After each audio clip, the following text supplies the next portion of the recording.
Assalamualaikum warahmatullahi wabarakatuh. Perkenalkan, nama saya Ahmad Raffi Nadri dari kelas 12 IPA 1. Di sini saya ingin menjelaskan sedikit apa sih penurunan titik beku itu.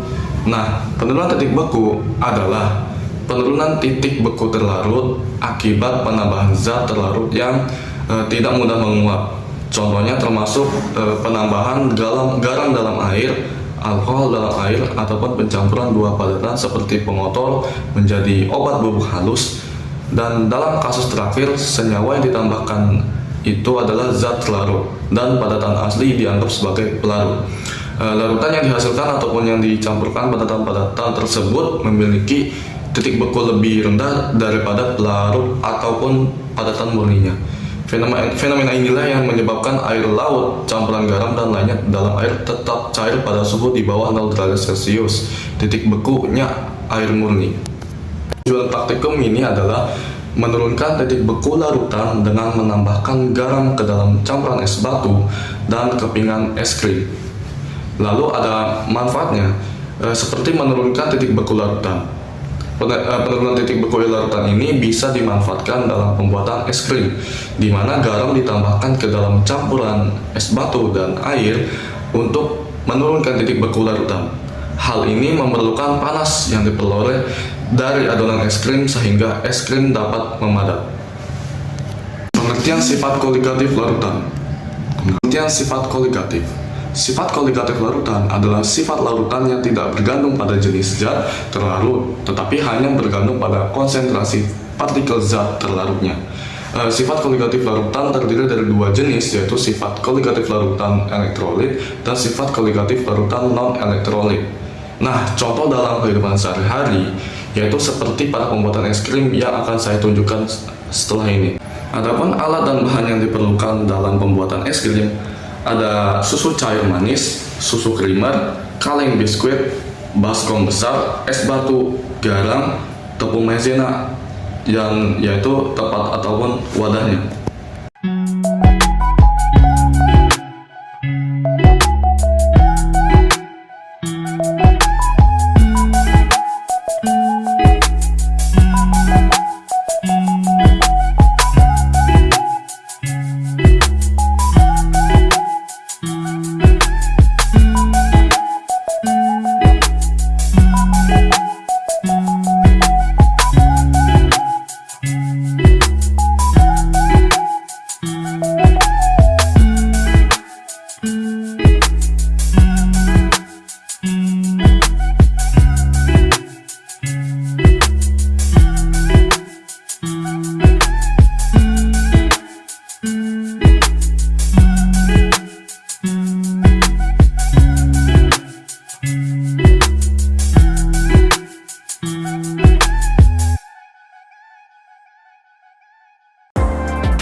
video es krim tadi dapat disimpulkan bahwa sifat koligatif larutan yang terlibat adalah penurunan titik beku. Penambahan garam pada es krim berfungsi menurunkan titik beku larutan, sehingga es krim dapat membeku pada suhu yang lebih rendah. Sifat koligatif larutan adalah sifat larut yang tidak bergantung pada jenis zat terlarut, tetapi hanya bergantung pada konsentrasi zat terlarut. Sifat koligatif larutan meliputi penurunan tekanan uap jenuh, kenaikan titik didih, penurunan titik beku, dan tekanan osmosis. Sekian dari saya, terima kasih.